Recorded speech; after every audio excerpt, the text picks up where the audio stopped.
Welcome back to Face the State on this Sunday morning. The Republican field for governor is a little bit smaller this week now that State Senator Tony Boucher has dropped out. With us today is one of the businessmen who is running for governor. He is 50 years old, a former lieutenant in the U.S. Navy, and a CEO of 3 different companies, including Spanlink. With us today is Steve Obsitnik. And Mr. Obsitnik, good to see you back here. It's always great to be here. Thanks for your time. On the program. So the field's a little bit smaller, but there are still 10 of you.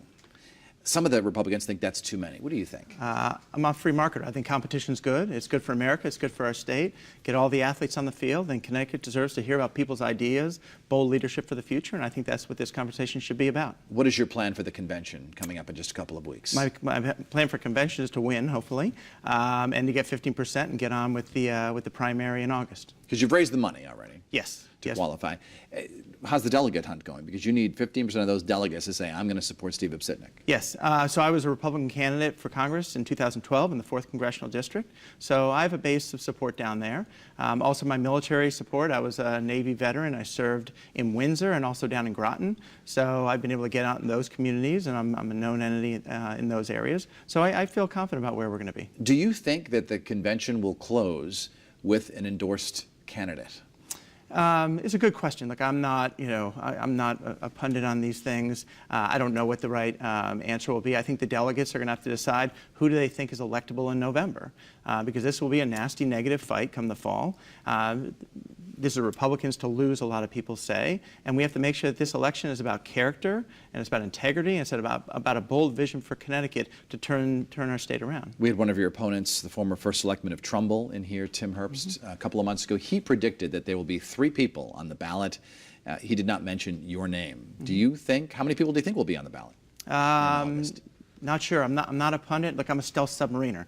Submariners always surprise you in the end because you don't know where they are. So I feel good about where we're going to be. I think that, there's an old saying that, we all may be in the gutter, but a few of us are looking up at the stars. And I think what the voters of Connecticut want right now is a bold plan to turn around our state. That's why my plan talks about things about how we create 300,000 jobs in the state of Connecticut. Over the last 8 years since the recession, we've destroyed 30,000 jobs. So I think we need to have a bold vision for the future and put forward bold ideas that are going to turn the moving vans around. That's what I'm here to talk about. What's the boldest idea you have, though? Because I was talking to a columnist this past week who says the reason why no Republican has really broken out of the pack is that they don't have any huge idea that they are promoting. Mark Boughton, the mayor of Danbury, has called for an elimination of the income tax, but some say that's not feasible. Yeah, to me that's a tactic, that's not a strategy. Well, so to me, I believe we have 42 colleges in Connecticut. 1/3 of the U.S. economy is within 500 miles of us.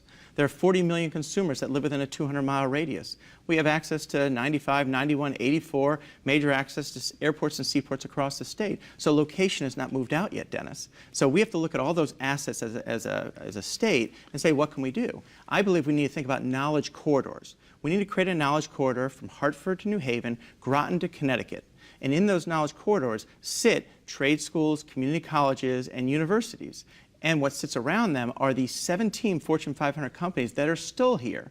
So we have to have a governor who can actually work with different groups of people, build teams so that we can create a supply chain of trained people coming out of these schools to work for these businesses. And when we have 14,000 job openings at a place like EB that aren't being filled, the problem is a skills gap that we have to address. And that's what I think a governor has to do, to pull together these different constituencies to actually build knowledge corridors that we actually can turn the moving vans around so people can build a career here, build a family, and retire with dignity in Connecticut once again. The guest before you, Mayor Joe Ganim, Democrat, would love to have a casino in his city, but of course it's not allowed due to the state compact with the 2 Native American tribes. How do you feel about the expansion of casino gambling in our state? And as governor, what would you encourage and allow? I encourage, private sector growth and free markets.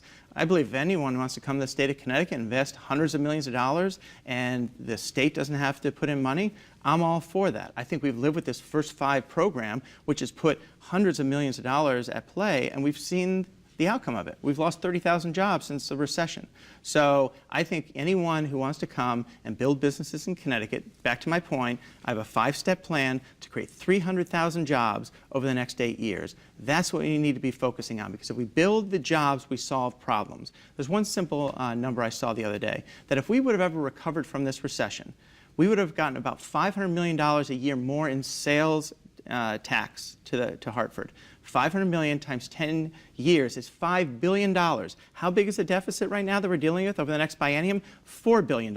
So if we would have just gotten ourselves out of this jobs ditch, a lot of these problems would have been fixed along the way as we address government spending, which has to be addressed. So would you sit down with the Mohegans and the Pequots and open up the compact?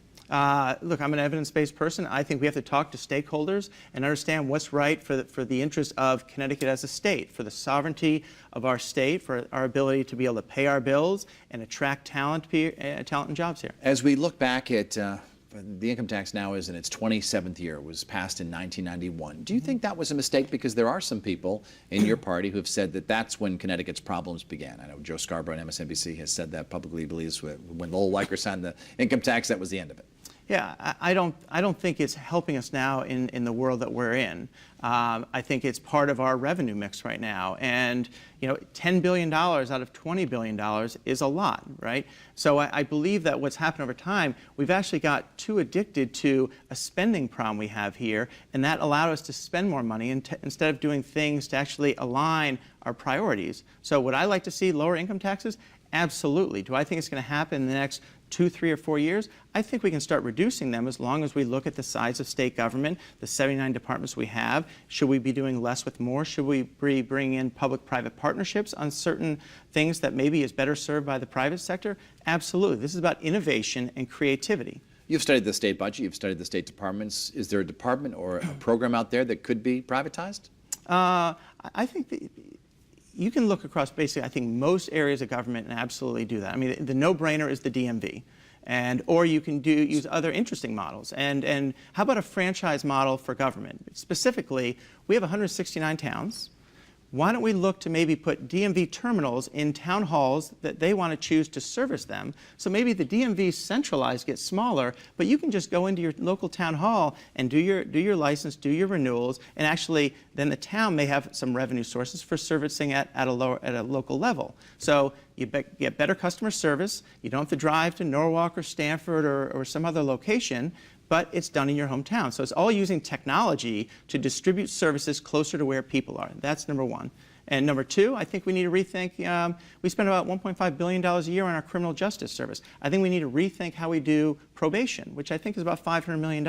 How do we deliver a better probation service so someone who is on probation can actually maybe be at work, check in with their probation officer, not have to take an hour trip, which costs them money, but still fulfills the obligations of probation. I think we have to reinvent government, bring more digital services and digital government like I've done in the private sector building businesses, and the business that most people are familiar with, I was involved with, which is Siri for the iPhone. And I don't think a lot of people realize that 2 professors were involved in Siri early on. They were out of Yale University. So I think this comes to jobs and ecosystem. Can you imagine if Siri was actually born in New Haven instead of Palo Alto, California? What that may have done? So a lot of it is how do we motivate ecosystems and knowledge corridors? Universities, jobs, and businesses we need to pull together to solve our problems. 300,000 jobs over the next 8 years. That's my goal. Steve Obsitnik, Republican candidate for governor. Best of luck at the convention. Thank you. I appreciate being here. Thank you. When we come back, we will look back at Barbara Bush and the time that she spent in a state where she once called home. We welcome your comments. You can tweet me right now. I'm also on Instagram, Dennis House TV, and on Facebook, Dennis House 3.